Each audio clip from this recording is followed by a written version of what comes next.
little girl. Oh, there we go. Sorry, I also had my audio muted. We're still having technical setup. Okay. We're having a live technical setup so that people can see how So it I was just miming things there. Was that what was happening? Jolly good. I didn't quite get that reference anyway, Sam. But... Okay, it's a British thing, I guess. Yeah, I didn't either. Okay. Well, hello everybody and welcome. Let's see who we've got. Oh, we've got 10 people on Twitch already. How That's exciting. very nice. Oh, amazing. Yeah. Welcome, everyone. Welcome, welcome. I see James, I see Darren. James, I also saw your message on Discord. Yes, do feel free to share your piece. You can just drop a link and we'll be kind of grabbing those. We've already got a few links that we've got kind of ready to go today. So this is quite exciting. We've got at least like 4 pieces to go through. Well, first of all, shall we say for whoever may be watching and has no clue what's going on, shall we say what we're doing tonight? Yeah, go for it, V. So basically, we put out a message in the past few days in our social media and all around Facebook and anywhere we could really for people to send us some action music. And the idea is that we would really like to start doing this more often, start creating a situation in which we can just like share our music and play to each other, comment on what we think. And it's basically meant to be a learning experience for everybody. And we really want to connect with whoever is watching and even with whoever is not watching yet. We want to be able to create some networking opportunity. We want to be able to, share and tell. And so, yeah, we're starting tonight with action music since last week we were talking about Tenet and there's a lot of action music in that. So who shall we start with, Mike? I've got Darren's loaded up. Cool. And what I guess maybe Darren, you could give us a suggestion of kind of where you'd like to cover, because we've got a kind of 8-minute clip here. So if you want to pick maybe a 2 to 3 minute section for us to focus on, just feel free to kind of type into the chat, and we'll have a look at that. Actually, this may be a good idea for anybody who's connected and sent us some material. If you guys want to start typing something about your piece, what was your approach? What is the music for? Any information that you think is relevant, really, you can maybe start putting something together and then you can message us when we listen to your music. And obviously, if anybody has any comments, any feedback, any sort of things they feel like sharing after we listen to some music, please feel free to let us know and engage with us through the chats on Twitch and YouTube or whatever you may be watching. Yes, well put.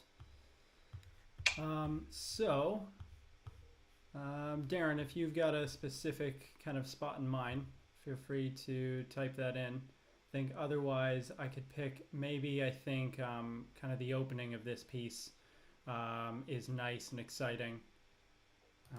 Did you say, Mike, you're somewhat familiar with Darren's submission already? Do you want to just pick a spot that's basically the action part of it? Yes. So full disclosure, Darren is a student of mine at Royal College of Music, and we've looked over this piece a little bit together. So I'll kind of keep my mouth shut and let him get more feedback from you guys. But I think this piece has progressed really nicely. I think Darren's done a really good job with it. And yes, I haven't seen this full version yet. So why don't we just start with the opening? And this is done for a competition, I believe. So Darren, while we play, feel free to type in kind of any other relevant information that you'd like to share. I'm going to swap over to kind of a video view, and apologies, it's a little low tech. It's just a sort of browser screen, but I'm sure this community will forgive me. So let's swap over.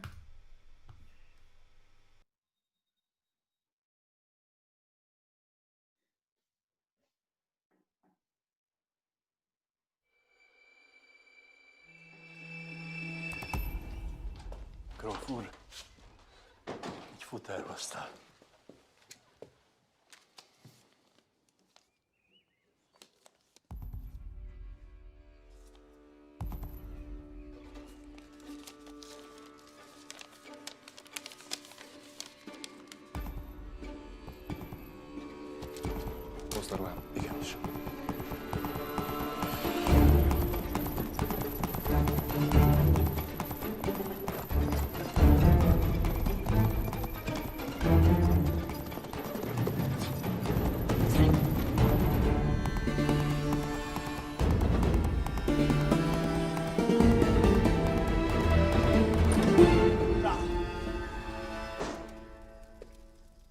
Meglepetés. Sose tudtad felmérni az erőviszonyokat. Franz von Vogel is kinyírt volna, hogyha nem lépek közbe. Oh, mekkora egy ökör voltam. Sorry. I think why don't we stop here just for a moment, and then we can look at another section of this kind of at the end that's a little bit more actiony. I like the percussions that forebode the horses coming. Yeah. It was like nice. Yeah, I thought that was an effective choice, just rhythmically to kind of have it echo the horse's hooves. Yeah.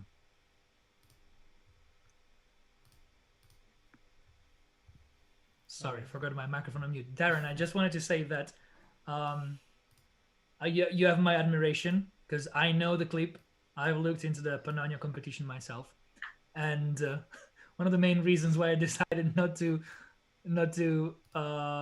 submit something is that I was so put off by this clip. I was really, really, really uninspired, and I thought, you know what? I just can't be bothered. So congratulations for putting such a beautiful piece of music together and for being less lazy than I have been. I think you built really nicely into the shot change to the woods. I thought it was nice how it kind of, I could feel the kind of tension and animation building up, the pace of the music building up very subtly underneath the dialogue. And then when it cut to, and then when you build and cut to the shot change, that worked really well. I think also seeing your comment, you didn't tell me this before, but very nice use of appliances in your bathroom to achieve the sound of horse hooves. That's very clever. Oh. I never would have guessed. I think that comes off really effectively.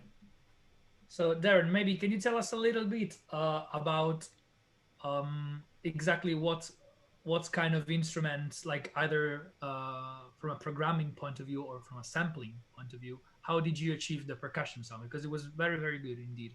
And I think it's one of those things that it's very sort of easy to program badly, or like it's not easy to get a satisfying and convincing sound with percussions. Usually in all the productions that we hear, like Hollywood music, trailer music, it's just layers and layers and layers of massive libraries recorded in the most massive studios, and it's just not easy to recreate that sound when you are, just starting out and you maybe don't have expensive libraries. Well, one thing I was going to say that I think is a bit of a subtle but good choice was that he was using the collegno battuto kind of string sound, which almost functions as a percussion instrument in this case as well.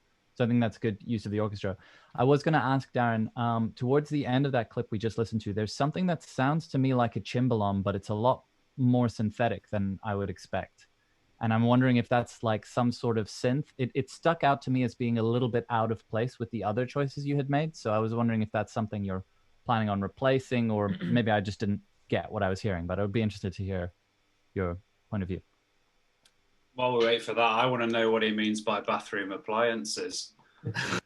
do you mean like the toilet, or like toothbrushes banging together? I mean, I'd like to know what that means. And if it was in the bathroom for that acoustic effect, or just because it was what you had to hand. Because I think like, innovative or like interesting sound design can really make something like this really special. So I think it's really cool, but I want to know specifically what you used.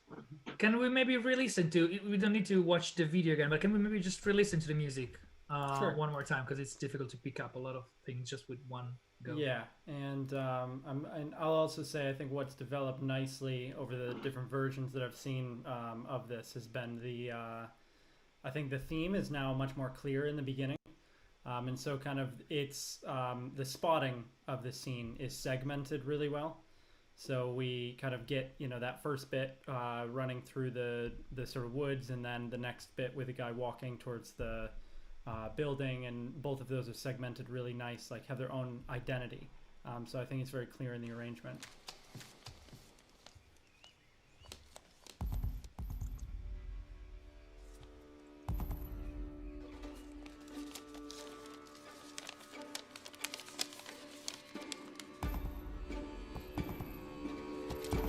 Osztaruhám, igen,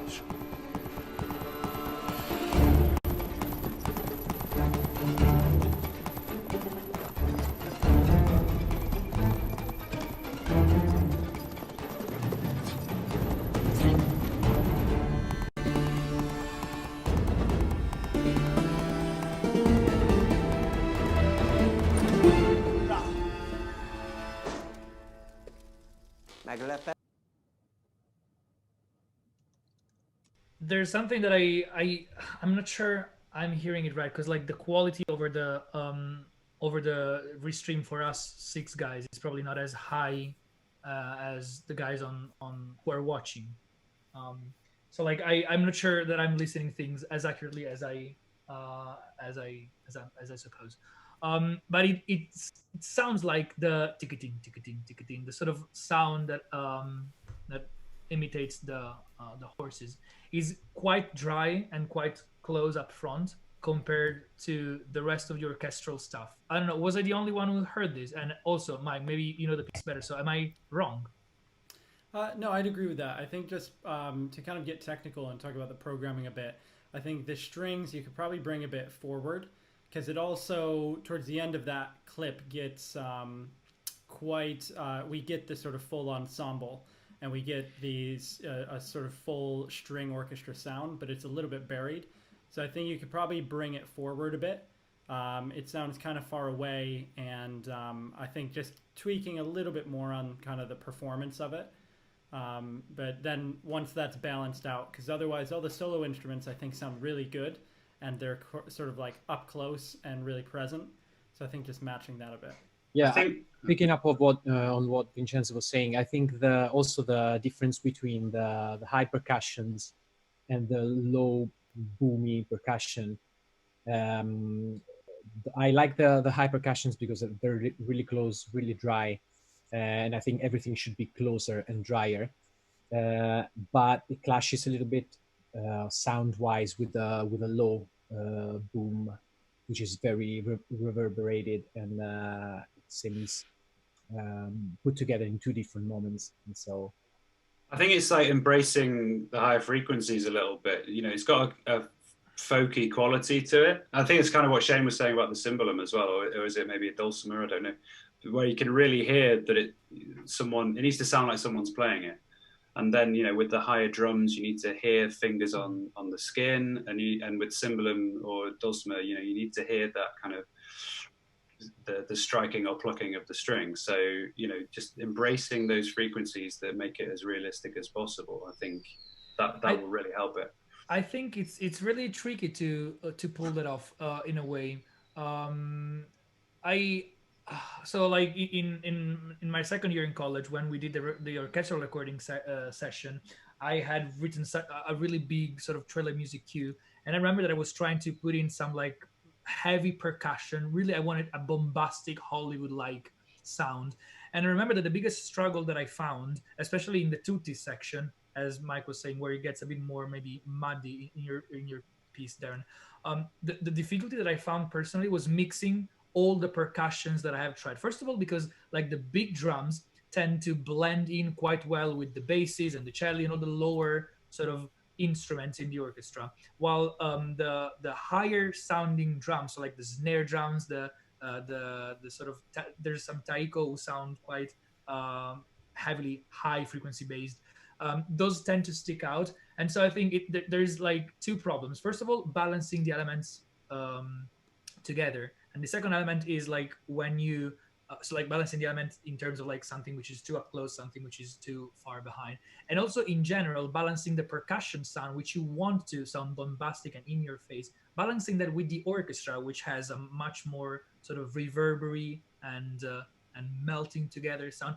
It's quite a tricky thing. I've never really felt like I've mastered that skill, and obviously in big productions you have the best sound engineers in the world taking care of that. But yeah, I realize that it's a tricky thing, because if you guys have some thought regarding this, I'd really love to hear what you think, because it's something that I really feel like I think one thing that, like, because I don't know about you guys, but Shane and I at the moment have been doing a bit of like trailer music, and there's a lot of sort of percussion to deal with there. And you're kind of making considerations of size, but also ensemble, and so making it sound big kind of has 2 parts to it. It's like it can be more than that. It's like a spread of frequencies, so you're not just using low percussion, high percussion, mid percussion. You know, you really like got a spread there, but also different distances as well. It's not just your percussion's at the back of the room, so it sounds super boomy, and also in terms of programming, making it sound like the thing that makes it exciting is that feeling that there's a ton of percussion players all kind of joining in and got that kind of tribal feeling, and to program it in a way that feels like that, not super quantized, or at least not super tight in the parameters of the instrument. So it sounds slightly loose, and particularly with this, where I think it's got a slight folky quality. It's in that human, performed feeling that it makes it really exciting. And so just to almost imperfect it a little bit, maybe make it slightly looser. I mean, not too much. It needs to be professional, but you know what I mean. I think that will help it have more of an ensemble and a bigger feeling to it. I don't know what you guys think about that. I was going to say, I think that's some good points, Sam. And just another little thought about percussion in that kind of setting is don't be afraid to make the hard decisions about which frequency ranges you want the percussion to dominate. Because if you want your bass to come through, you may have to carve out space for that. Or if you want the drums to supersede the bass, you may have to sidechain compress the lower part of the bass so that you only hear the upper part of the bass. You have to be willing to make some decisions to prioritize things. Otherwise, you're just going to get like a muddy soup, or you're going to feel like you aren't able to put in as many elements as you want without overwhelming the piece. Yeah, panning's really important as well in that.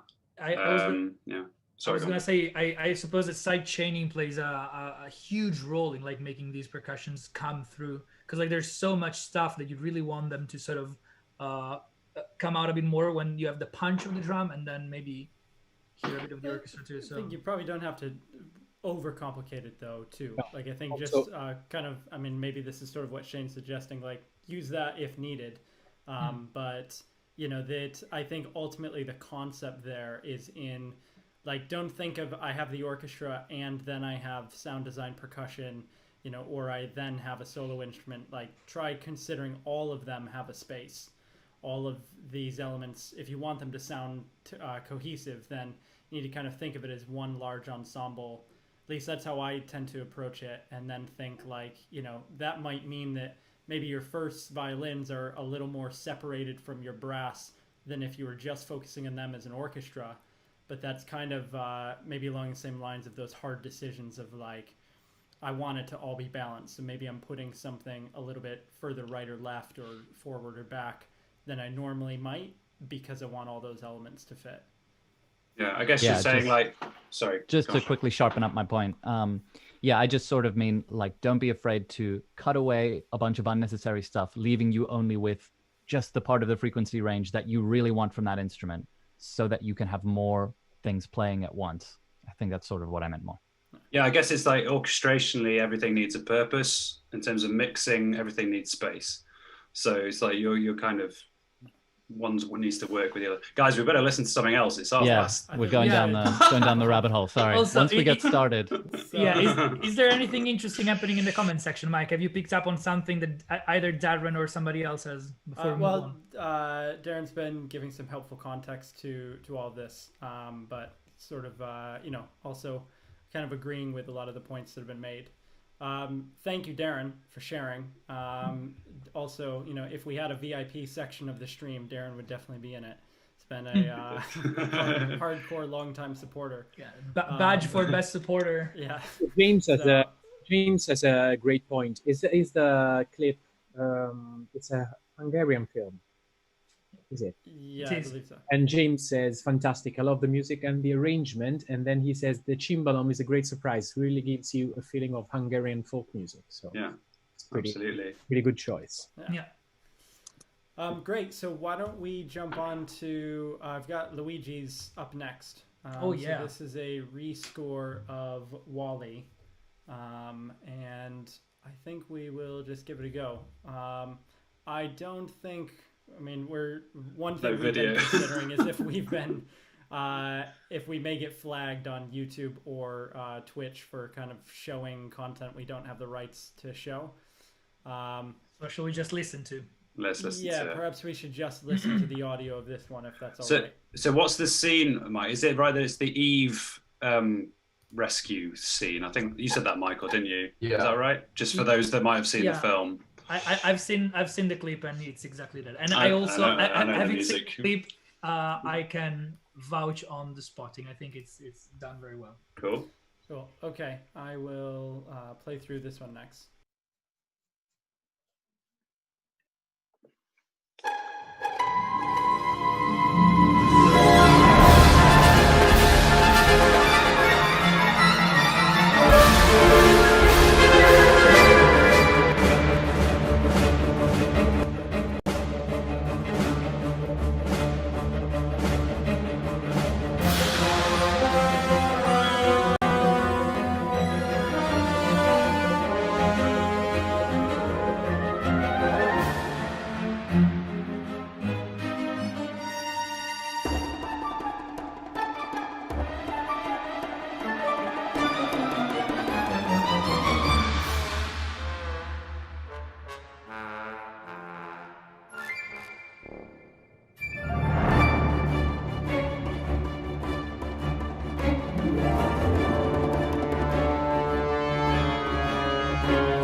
Cool. Guys, I'm just going to give another playthrough of this because while it was a little louder than I expected, so I think it was clipping over the stream a little. So just giving a couple tweaks, and I think then just gives us another chance to listen quickly. And gives Shane time to reconnect because... Oh, where's Shane gone? Yeah, he's gone for well. some reason. He'll be back. Yeah, he'll be Yes. back. Look yeah, out for that so- mic. Yeah. Yeah. So let's listen through Luigi's piece one more time. Yeah.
Very nice. Nice. Yes, very nicely done. Very, very rich cue. Yeah, it's really imaginative writing and orchestration.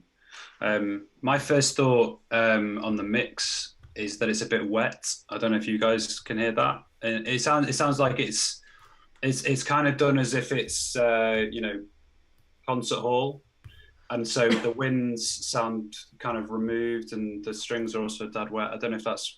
I was thinking the same. I was thinking the same thing listening to it from the source before we actually, because if you listen to it, I guess you guys on the stream can hear it a lot better quality than we can over Zoom. But yeah, the violins were placed almost the same distance away that you would place the winds in relation to the fronts. And because that I think the strings also felt like there were a lot of highs as opposed to a lot of the lower harmonics as well. So it ended up sounding a little bit thin in comparison. That, in addition to the placement, I think. I think what could quickly solve that is adding. I don't know if there's an option to add close mics on the strings, because it's. I think they can come forwards as well generally, but just adding that richness of closer microphones. It sounds like they're almost like if it were my samples, which I don't know what samples you're using. It might be worth telling us so we can say more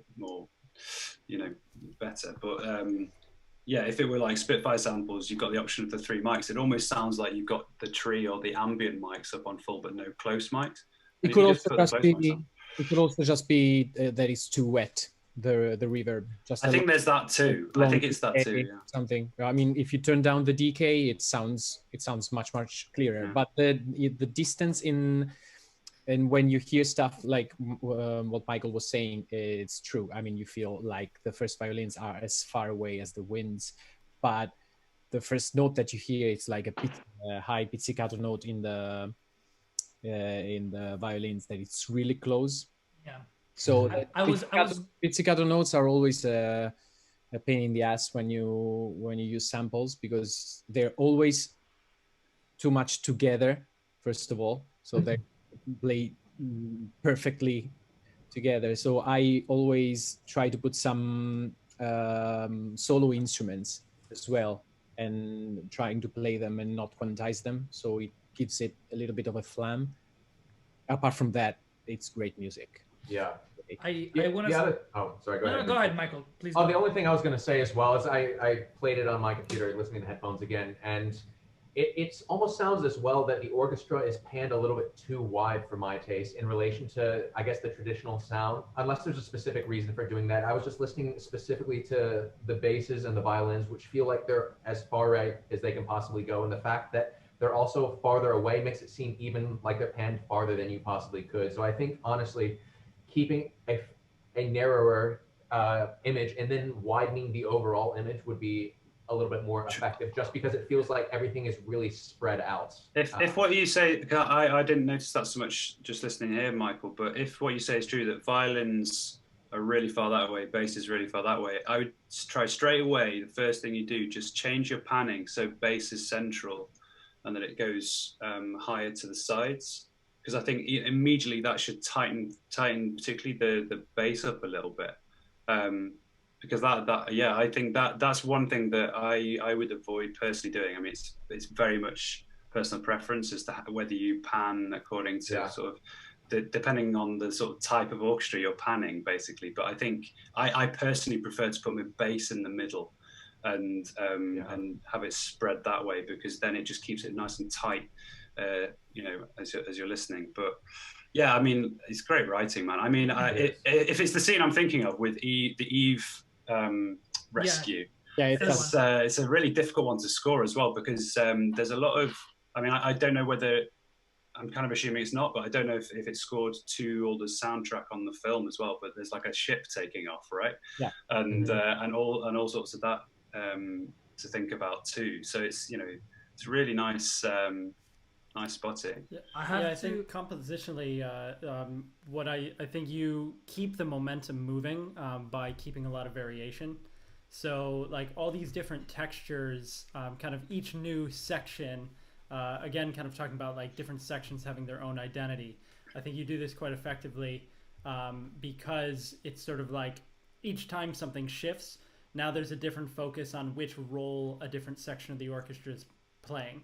So kind of like, maybe the brass is playing, kind of holding the main melody for the beginning section, and then they're holding more of like a kind of middle ground or supporting role while the strings take over the melody. And just those changes of colors help really keep the momentum moving. I think there's one point where the momentum stops a little bit, and it's about halfway through. You're playing kind of like a comical note with the trombones. And it's a really nice approach. The only thing I might change is just at the end of it, you resolve, and I'll play kind of where that is. And just because you resolve, you then have to kind of like pick up again and kind of start the engine over again. So I'll just play that section quickly to talk about what I mean. but it's just here.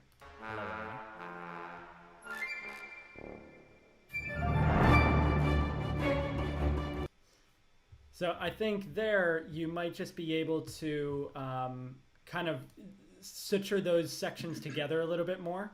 And, you know, it could be just as simple as not landing that trombone on the tonic and then going through. I think if you take away that last note, it would work perfectly. Or even if you, instead of making a staccato note, you do a forte piano and then crescendo, it may be like something that propels you into the next section, like boom.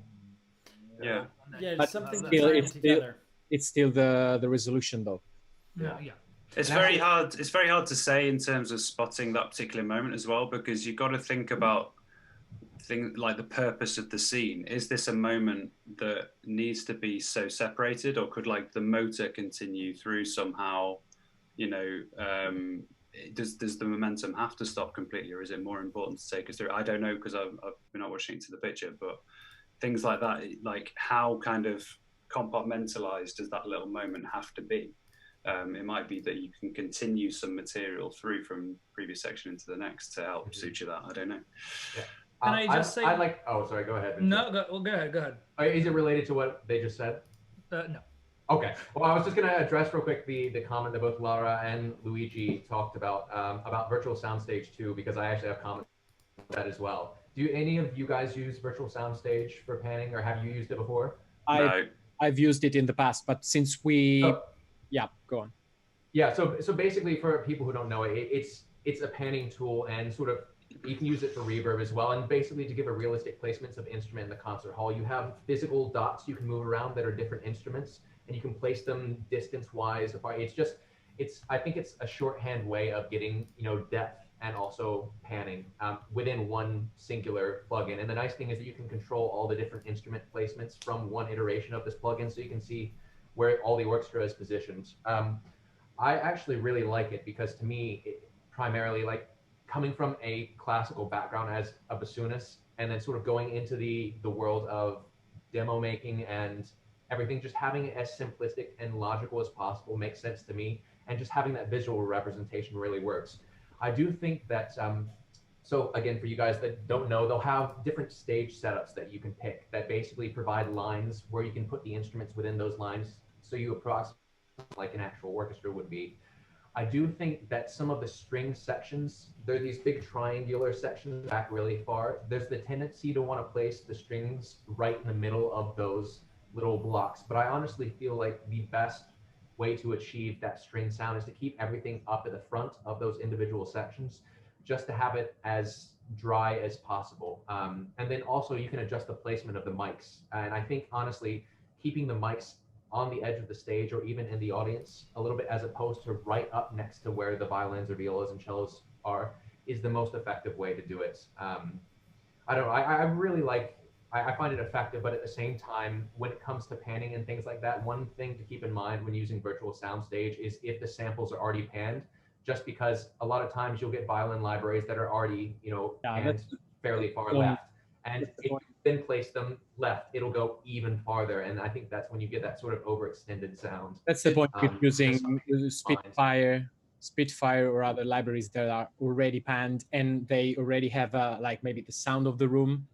And in virtual soundstage, you also add the sound of the room. It has a little bit of reverb, so you're gonna add like the sound of air to the sound of virtual soundstage. So it depends on what I used to use it with whenever I would record solo instrument here at home. Gives a nice. It's a good way to pan and position the instrument in the space.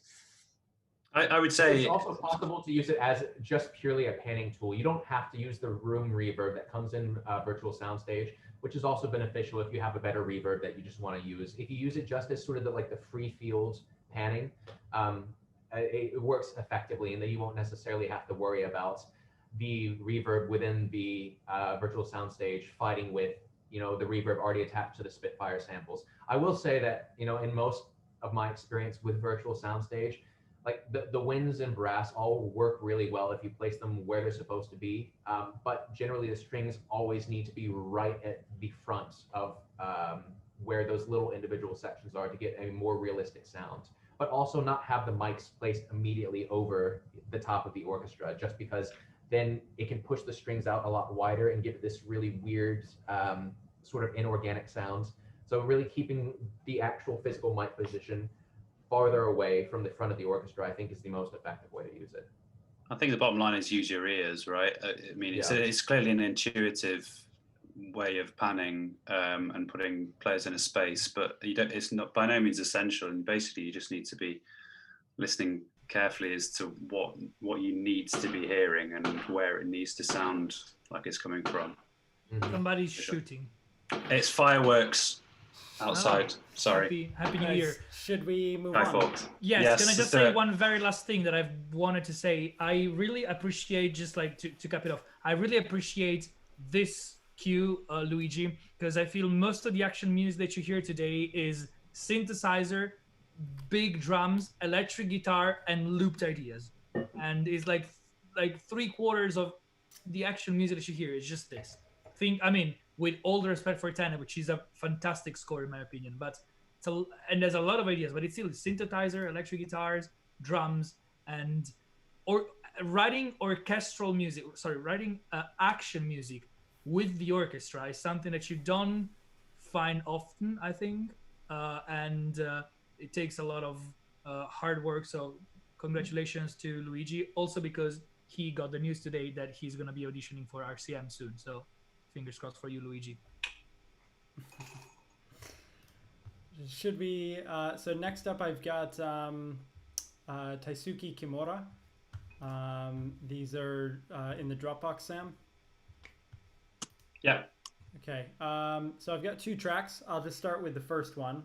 And Taisuke, if you'd like maybe to just give us a little bit of background to this while we listen, it'll be really helpful for some context.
Nice one. Yeah.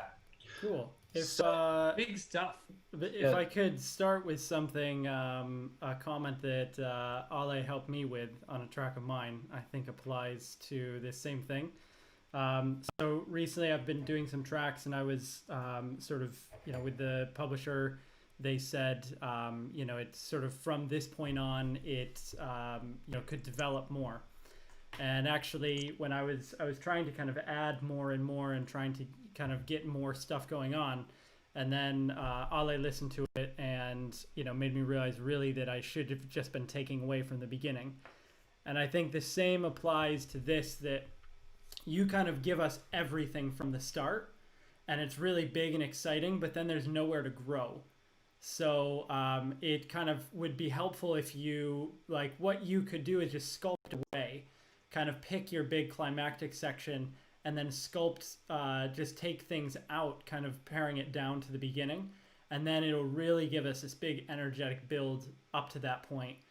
Because I think where you're at, we get this big rhythmic thing going on in the brass, and it's sort of like a halftime, you know, percussive track almost. That we're getting like this huge downbeat, this huge offbeat, and if we sort of save that, it'll be super satisfying if you kind of grow into it. But I think otherwise, like, you know, the production's really great and it's big and full. So that'd be kind of my main comment. I think it's I'm Brian thinking it's for trailer, it's trailer music, right? And you know, so as me and Shane have been discovering as well, you know, you have to be like balls out the bath for a lot of it, and you've got great production, you've got great drops. I personally, sorry, that's a very northern expression. I don't. Just like, you know, like backs against the wall. There we go. Okay. Whatever, Mike. For Italian counterpart? You have to answer that, guys. You have to do that. Yeah. Ale. There'll be. I don't know. I don't know. I was trying to think, but anyway, let's move on. Anyway, yeah, what you've got is it's great production. You've got really good editable drops, if we're thinking practically for a trailer. I personally love cranking up the brass and grimy synth in that last act. And what you've got is this really nice kind of chordal structure going on where you can beef it up. I think Mike's right. You could certainly take a little bit away from the beginning because you've got such a great hook in that wah, wah. And you need that hook from, you know, you need to introduce that like you do. And I think, you know, you could certainly afford to expose that even more in that first act to let it be kind of even more satisfying at the end. But man, I really enjoyed it. I thought it was great. I loved the string writing as well. I thought the strings were great in it as well. Can I add something to this? I've always wondered how like accurate this thing is, and like you notice it in trailer music quite a bit, but not all the time. But I remember like the lesson that we had in college about trailer music, where I was taught that you sort of like always need an introduction, a build up, a climax section, and then an outro. And I feel like if you watch most trailers, there's quite often this sort of structure in which you can really pick those 4 moments. They can vary in length and emphasis, but I think it's a good starting point, keeping that in mind. And I think maybe the cue, as I agree with Mike, is just like programmed and produced so well. Just like I would take my hat off if I had a hat. But like maybe having a bit more structure in this sense could help. And the other thing is to expand on something that Mike already said. I think that something which has been, it's like one of those cliches. It's been so overused, but you also need it. It's the sort of brass gigantic drop and the Inception button, you know, oh, this sort of drone almost. And I think it's very, as every cliche, it's overused, but it's also very effective. And you know, it's you need some of it, but you need to also not overdo it. And I think in this cue specifically, I in the beginning I noticed it and I was like, oh my god, it's really cool. It's used in a very efficient way. From halfway through the cue onwards, it was like that over and over and over and over again. And the thing of overdoing something is it just loses its effectiveness. Like thank you very much. It's less effective after a while. So maybe in line with what Mike was saying, I would probably take that away a little bit, at least in some points, because after a while, Is that the hook V, the or no, something else? the gigantic, you know, like the first mega, sound that you hear right at the beginning. yeah, the mega brass. Okay. Yeah, it's like when you have a cool story, something cool happened to you, and you start telling people that, well, at first it's a cool story. If you keep telling it, it becomes boring. After a while, everybody goes, "Oh, here we go again." I think it's great, also. Sorry, Alex. No worries. I think it's great production, sounds really good, but you have everything. You can hear basically everything in the first 10-15 seconds. So if you, as Mike said, if you start taking off things and you start building up one thing at a time, I don't know if you wrote it to picture, and so I'm completely talking about randomly, but if you start building it up piece by piece, and especially in the percussion, trying not to loop the percussion all the time, so it gives it a little bit of variation instead of having the same beat over and over again. And then after the build up, you have the drop, and then the climax, and then you bring the bois in. It would be like 1,000% more effective. Or even, sorry, can I just, like, it's very brief on this one. Even if, like, the cue asks for something different, so even if you need everything in the beginning because it just starts with a massive action scene, and then you have some moments which you can go down, you don't necessarily need to have this sort of growth. Actually, I don't know if YouTube is reversing, but anyway, you don't need to have like start from nothing and then build up. It can also be everything in the beginning, but then drop down and then rebuild up, and have peaks and lows, highs and lows, basically. Of course.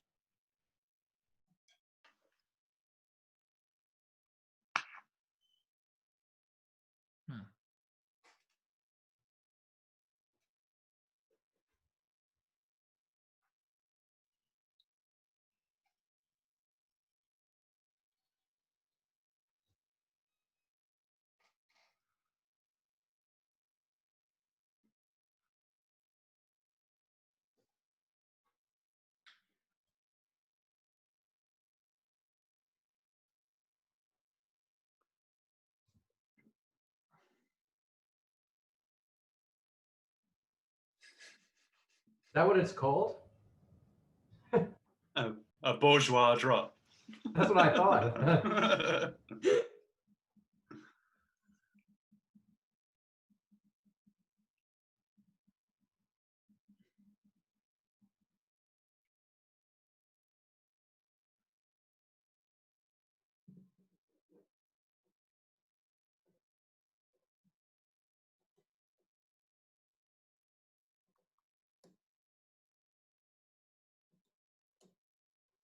Just on what you said there, Mike, as well, it's not just that trailers are edited from multiple tracks. They're also, from a practical point of view, you're dealing with stems.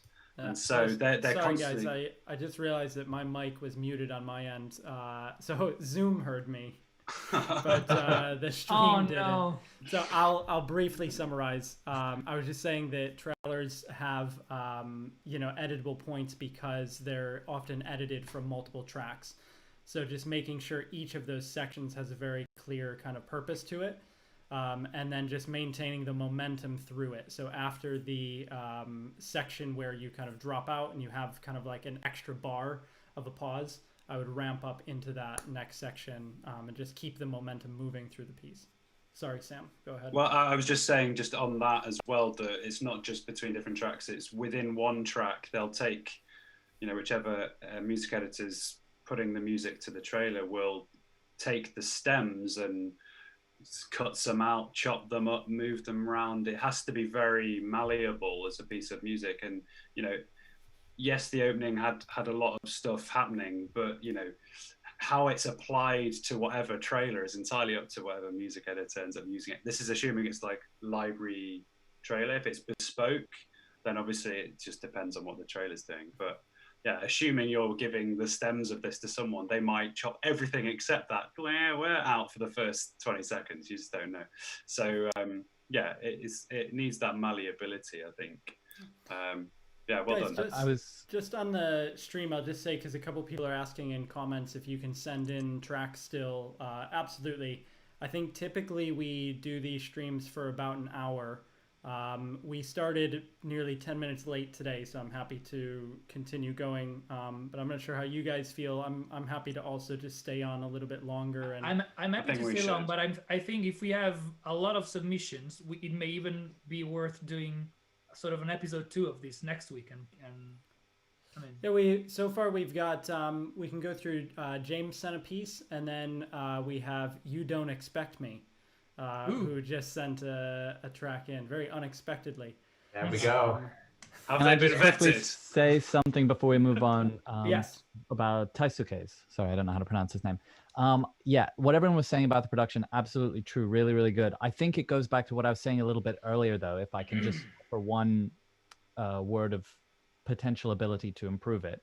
I feel like you haven't created enough space for your drums. I feel like I can hear them and I can feel that they're supposed to be there, but like for the moment where you right before the end where you reach this like triplet ba ba ba thing, it kind of sounds that the frequency spectrum is so overwhelmed that the only thing I'm left hearing with the drums is like a tick tick tick, and I'm like, I should be hearing like a massive smash there. So I think one of the problems here is maybe that your strings, your short strings, are so pushed and so powerful, either with distortion effects or just purely through gain and relative balance, that they are overwhelming too much of that. And you could also try more layering just lots of different drum sounds to occupy like more of the frequency spectrum, because sometimes what happens is your drums are really low and mid, but you don't have anything on the high end, and then so they can't cut through, or the opposite, they're a bit too high and you don't have anything in the really deep range. I feel like you should have a way of occupying the full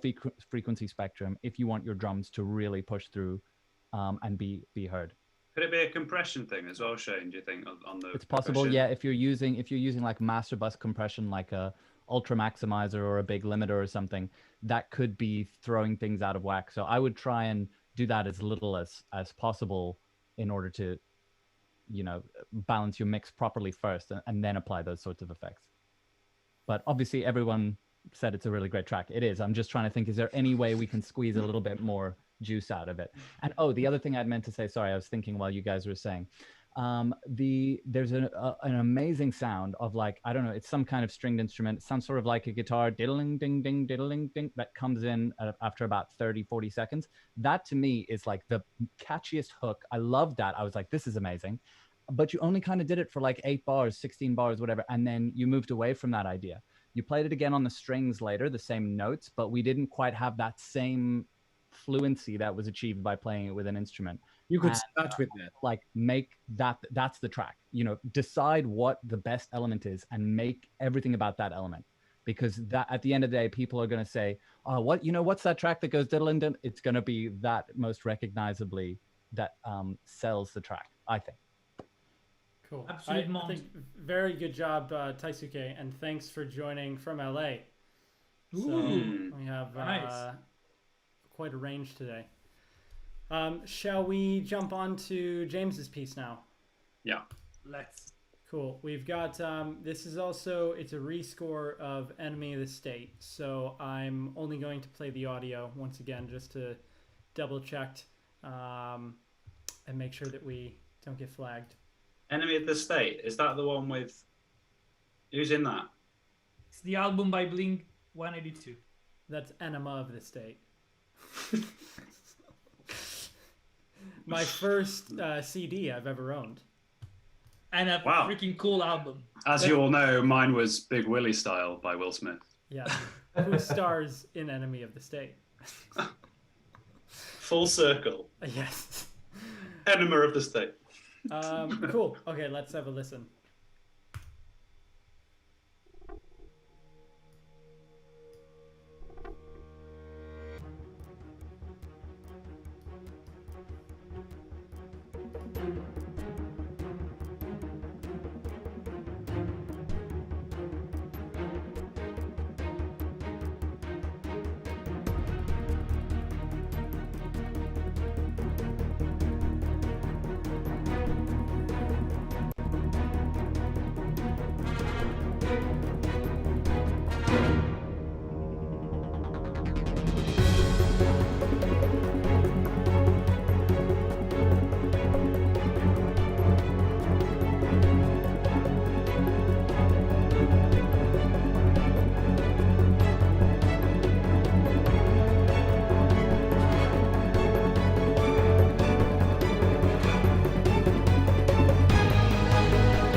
Very nice.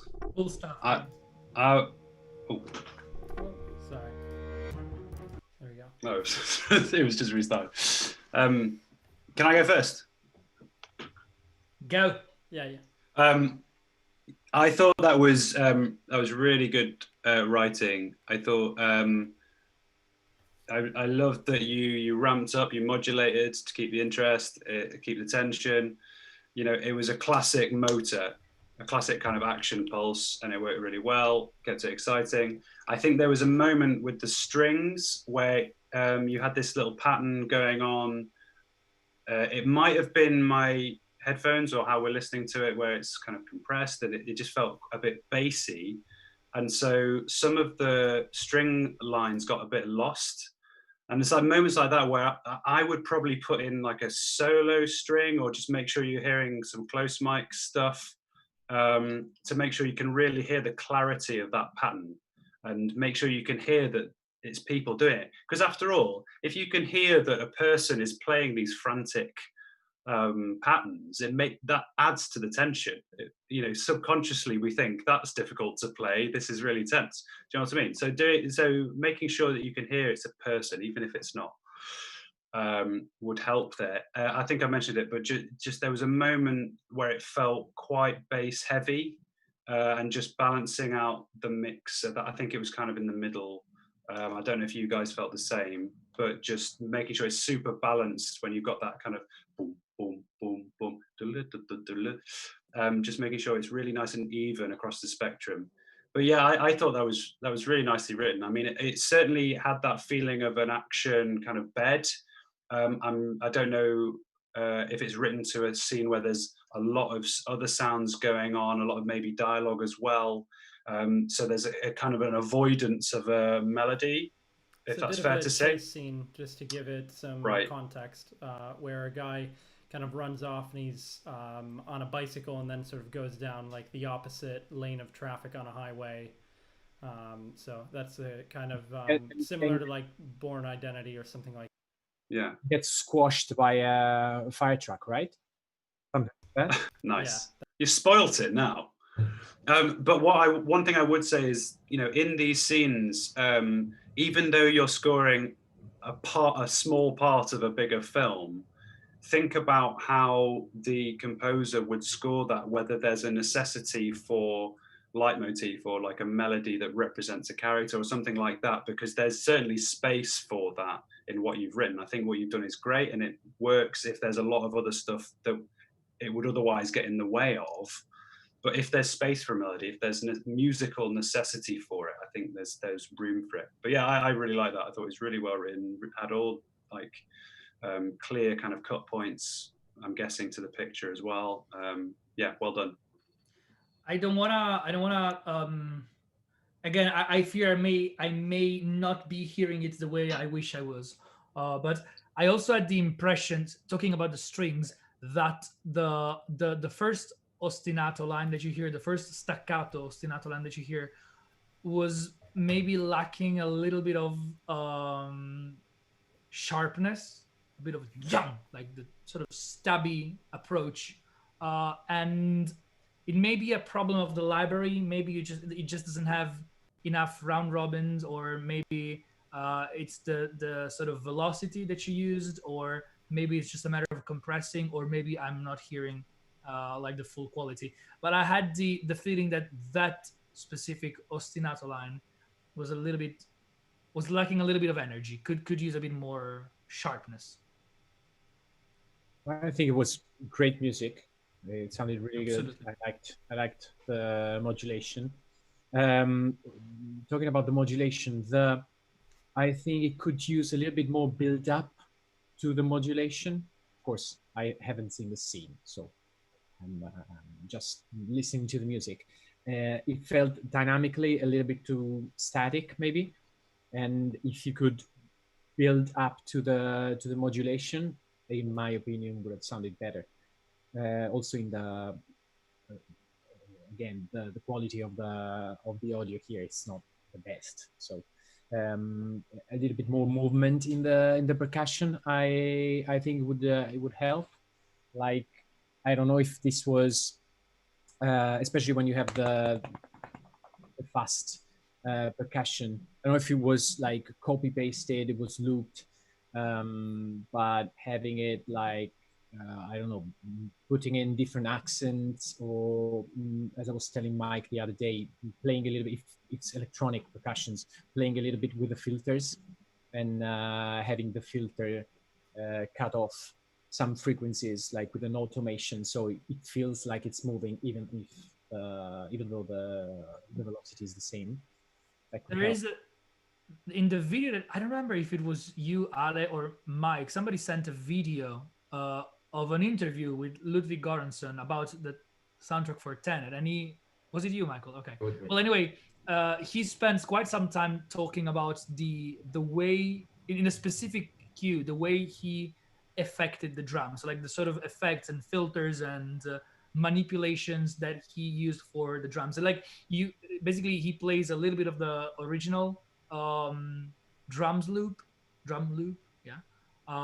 And then you can hear like how it's manipulated, and to sort of reinforce what you're saying, if you can do a lot of things in post-production with those sort of drum loops, just by like having fun and playing around with the effects, all sort of like modulating effect, like flangers, phasers, and distortions and filters. Like you can get very, very creative, and from something very simple and repetitive, you can just explode into all sorts of. It's definitely important to evolve, isn't it? The movement. Yeah. Just going back to what you said, V, about the strings. I don't know about you guys. Relatively recently, I stopped thinking about it in terms of, right, I need big strings, so I'm going to use my big string library. I always have a hierarchy now. So however I write, I always have some form of solo string doubling. I always have chamber strings. And then if I'm writing really big strings, I'll double the symphonic strings with my chamber strings. I'm sort of guessing people have those different libraries distinctly. They might not, I don't know. But what I find that gives me is the right kind of range of frequencies and a kind of playing style that gives you that sense of ensemble. And I think what maybe it's fair to say you were getting at, V, was that it sounded big, but it didn't sound close enough. It didn't sound human enough, and it didn't sound aggressive enough. Yeah. And maybe just adding some a library, or again, it's the close mic thing for me. I like it to sound like you're there amongst the people playing it. I mean, it doesn't mean cut out all the reverb. It just means you need to have that aggression in the sound. Absolutely. And I think what you do what you create when you do that is also you sort of add the human ever effect, as in even when you have those ostinato lines with all staccatos, so everything needs to be super tight and super, compact together. We're still humans, so there's still going to be a degree of imperfection to that. And the library was sounding very neat and very, this is why I said maybe it's lacking some round robin power. It felt like it was closer to a one sample staccato repeated over and over again, rather than like the human. Well, he says it's Spitfire symphonic and chamber orchestra. So okay, I'd ramp up the chamber then. I'd get the chamber a bit higher in that balance. And it may also be a matter of like balancing the Decca tree microphone and the closed microphone. Yeah, I've stopped even having the tree mic on my symphony orchestra sometimes because it's found it too big. For the staccato, I do the same thing. For the legato, I like it, but for the staccato, I like if it has more definition. So I mainly use the closed one, and then if I need to add reverb, I do it with a bass or something. But I think you're right. There's a round robin thing, and there's what Ale was saying about just accents, kind of pushing us through it as well a little bit more. Yeah, maybe. Cool. Very nice job. Nice. I think, good job, James. With You Don't Expect Me, we've just had a quick listen to the track, and I guess it's a bit more sort of EDM, and might be worth maybe saving for another stream. I think next week we have planned, our stream is going to be more of a kind of general discussion, and that might be a good opportunity to kind of play through that when we're talking about Some of us are going to be sharing more of our kind of our own particular skill sets. And so I think in that way we could cover that and look at some, more specifically into kind of producing electronic music. And I think it'd be maybe a bit more appropriate, if that's all right. Sorry, I see your sad face, but this week we wanted to cover action music, and our plan with this, I'm really pleased with how today's gone. And how thank you everyone for all your submissions. I think this has been really great to be able to go through everything. So I think what we'd love to do is kind of a few more of these specific types of genres, probably about once a month. We have it planned so that we can kind of do these sort of community reviews. So I hope, and we're going to try to advertise that a little bit more ahead of time so you guys can be prepared for it. Thank you very much for everyone who shared. I think it was very, very interesting and useful and inspirational as well. Whenever I used to do these sort of share and tell sessions with my college mates, and the feeling I always walk away with is just like, I feel inspired to just like end the stream and fire up my Logic template and just start composing something. So thank you for all the really nice inspiration, everybody. No, thanks everyone. Thank you, guys. Great. Yeah, well, we thank hope you. to see you next week. And you don't expect me. If you join us on the stream next week, we'd be more than happy to go through the track. We could do that, kind of hit it first thing. So we're streaming every Wednesday at 8 p.m. UK time. And so we If hope to technology see you guys allows. back. Yes. See you guys. Thank you very much. Great. Thanks, guys. everyone. Take care. Bye bye. Bye. Enjoy